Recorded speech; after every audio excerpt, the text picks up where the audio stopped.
Good evening everyone. I am Dr. Chandradeep Kumar.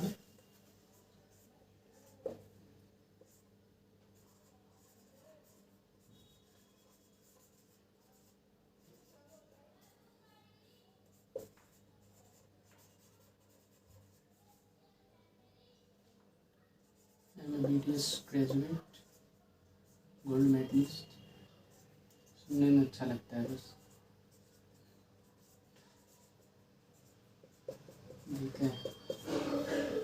I have done my graduation from DAV University. Okay, that's my introduction. So I basically am going to teach you science subject. I have started this channel with the name of Dr. Chandradeep Science Center. Okay, so I think the education should be inclusive, should be for all. If you have some knowledge, you should pass it on. पढ़ाई सबके लिए होना चाहिए, बराबर होना चाहिए और free में मिलना चाहिए। एक बार मैंने जो सीख लिया है वो अगर मैं आगे नहीं बढ़ाऊँ वो वेस्ट है।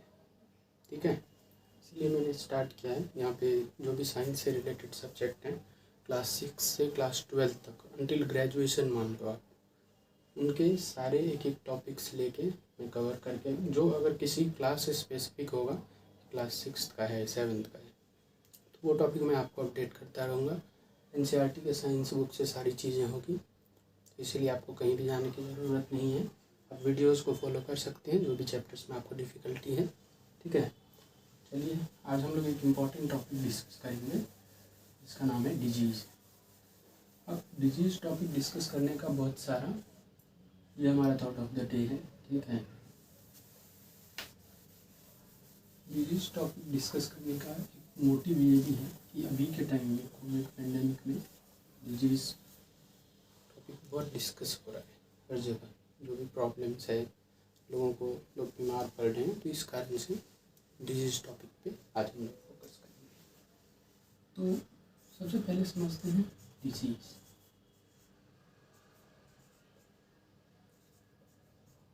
दो वर्ड से बाइफर्केट करेंगे, संधि विच्छेद करेंगे हिंदी में, तो दो वर्ड है, डिस और ईज।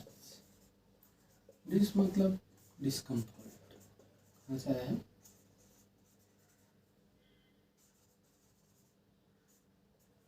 ईज मतलब जो काम आप आसानी से कर सकते थे वो आपसे नहीं हो पा रहा है। ठीक है, तो ये डिजीज। डिस्कम्फर्ट मतलब कुछ दिक्कत और खराबी।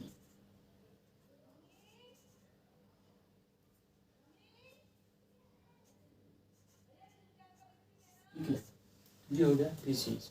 कुछ डिस्कम्फर्ट है, कुछ प्रॉब्लम है, कारण आप जो है वो कोई काम आसानी से नहीं कर। जैसे मान लो ये राजू है, डोंट माइंड, कोई राजू हो यहाँ गुस्सा हो जाए मेरे से।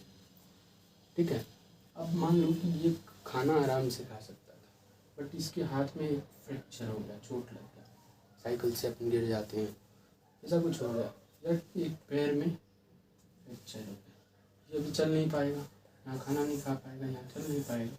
ये क्या है? एक डिजीज कंडीशन। ये तो हो गया एक्सटर्नल सोर्सेज से। इंटरनल सोर्सेज से क्या हो सकता है? जैसे मान लो इसने कुछ खाना खाया, ठीक है, और इसको कोई इन्फेक्शन हो गया, ठीक है, और इसको मान लो फीवर हो गया, तो अभी ये आसानी से अपना काम नहीं कर पाएगा, इसको डिस्कम्फर्ट होगा। क्या है? ये डिजीज है। ठीक है, तो ये बेसिकली डिजीज होता है। अब डिजीज होने का क्या कारण है, उसके लिए अपन पढ़ेंगे मैकेनिज्म ऑफ डिजीज। डिजीज क्यों हो रहा है? अब मैकेनिज्म को जब अपन समझने लगेंगे, तो मैकेनिज्म, कोई भी बीमारी का मैकेनिज्म कब होगा? जैसे मान लो कि तुम्हारे घर में एक नल है, ठीक है,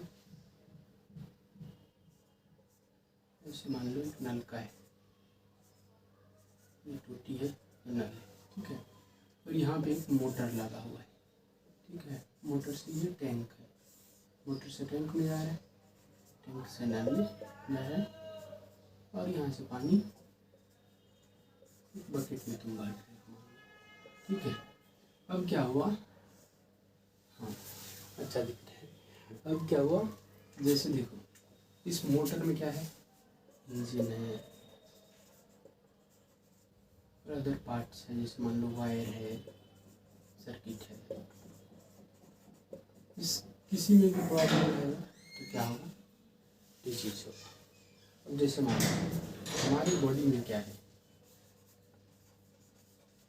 बॉडी में इंजन क्या है,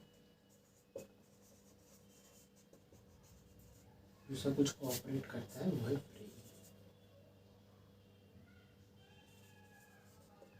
ठीक है। अब बॉडी में फ्यूल क्या है, फ्यूल है ब्लड, और इस फ्यूल को पंप कौन कर रहा है,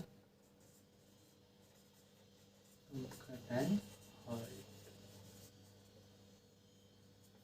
इसमें फूड कहाँ से आ रहा है, जो फूड और फ्यूल अपन है वो कहाँ से आ रहा है, वो आ रहा है डाइजेस्टिव सिस्टम से।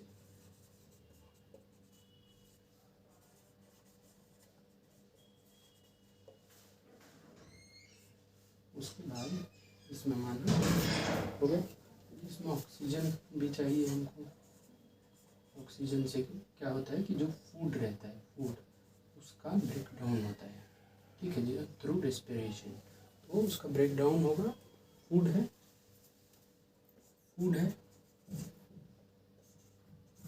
इसमें ऑक्सीजन के थ्रू क्या होगा, रेस्पिरेटरी प्रोसेस होगा, मतलब फूड का ब्रेक डाउन होगा।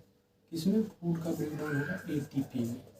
एटीपी क्या है, यूनिट ऑफ एनर्जी है। और यहाँ से क्या होगा, ये फूड बन जाएगा एटीपी, और ये बन जाएगा एनर्जी, और इससे हम लोग क्या करेंगे, वर्क, ठीक है। ये हो गया O2, O2 का काम, ये कहाँ से आएगा, हम लोग ब्रीथ करेंगे लंग्स के थ्रू, ठीक है। अब इसमें जैसे एंजाइम्स का रोल है, एंजाइम्स आ जाएगा तुम्हारा, ये आ जाएगा लीवर से। ये एक इंट्रोडक्शन है, ठीक है। इसमें जितने भी पार्ट्स हैं, जैसे ब्रेन है, सर्कुलेटरी सिस्टम है, अब ब्लड को पंप करने के लिए जैसे हार्ट है, फिर डाइजेस्टिव सिस्टम है, पूरा हमारा स्टोमक है, आ जाएगा उसमें, किडनी आ जाएगा फिल्ट्रेशन के लिए, ठीक है, ब्लड फिल्ट्रेशन के लिए, सलाइवरी ग्लैंड्स आ जाएंगे माउथ के, तो सारी चीज़ें ये डाइजेस्टिव सिस्टम का पार्ट हो जाएगा। लंग्स आ जाएगा ऑक्सीजन कैरी करने के लिए, ठीक है, और ऑक्सीजन एक्सचेंज करने के लिए बेसिकली, ठीक है। तो ये लंग्स का पार्ट हो जाएगा। एंजाइम्स वगैरह ये लीवर का पार्ट हो जाएंगे। ब्रेन में फिर अपन करेंगे जो पार्ट्स हैं इनके, ठीक है। यहाँ पे जैसे पिट्यूटरी ग्लैंड है जो कि सारे ग्लैंड्स को कंट्रोल करता है, मास्टर ग्लैंड बोलते हैं इसको, ठीक है। फिर यहाँ पे हाइपोथैलेमस है जो कि हमें अर्ज होता है कोई चीज़ का, जैसे भूख लगती है, ऐसी चीज़ें, यह हाइपोथैलेमस है। तो इसमें से जितने भी टॉपिक हैं, इन टॉपिक को अपन एक एक करके, अभी तो सिर्फ मैंने एक ओवरव्यू बताया है, इसमें से सारे टॉपिक एक एक करके अपन पढ़ेंगे। ब्रेन पढ़ेंगे, ब्लड पढ़ेंगे, फिर हार्ट पढ़ेंगे, डाइजेस्टिव सिस्टम पढ़ेंगे, लंग्स पढ़ेंगे, लीवर पढ़ेंगे, ठीक है। इसमें रेस्पिरेटरी मैकेनिज्म कैसे चलता है हम लोगों में, ये पढ़ेंगे। तो ये अगले टॉपिक, अगले क्लास में अपन सबसे पहले कंटिन्यू करेंगे जो एक बेसिक टॉपिक है, ब्लड से, ठीक है। और ब्लड के बाद जो है वो अपन देख लेंगे दूसरे टॉपिक्स जो भी रहेंगे, उसके बाद ऑक्सीजन के बारे में पढ़ेंगे तो ज़्यादा बेटर रहेगा, ठीक है। चलो, थैंक यू गाइस। ये तो बस एक ओवरव्यू है, इंट्रोडक्टरी लेक्चर था, आज मुझे बताना था, ठीक है, कि कैसे क्या मैं ये लेक्चर सीरीज शुरू कर रहा हूँ। मैं भी बहुत छोटे टाउन से यहाँ तक मतलब आया, नीट किया मैंने, फिर अभी मैं यूपीएससी कर रहा हूँ। तो जो प्रॉब्लम्स, एक अच्छा टीचर अगर नहीं हो तो स्टूडेंट को क्या प्रॉब्लम फेस करना पड़ता है, तो वो सब चीज़ को देखते हुए मैंने ये वीडियो सीरीज शुरू किया है। Let's hope will do great. Thank you.